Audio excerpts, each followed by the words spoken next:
By connecting to your car's USB port, your factory wired CarPlay can be upgraded to wireless CarPlay.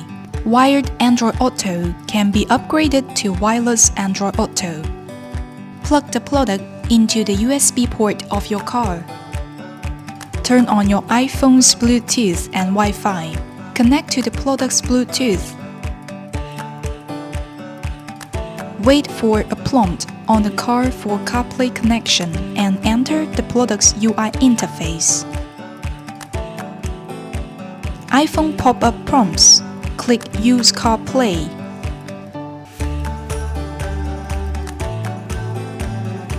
Plug the product into the USB port of your car.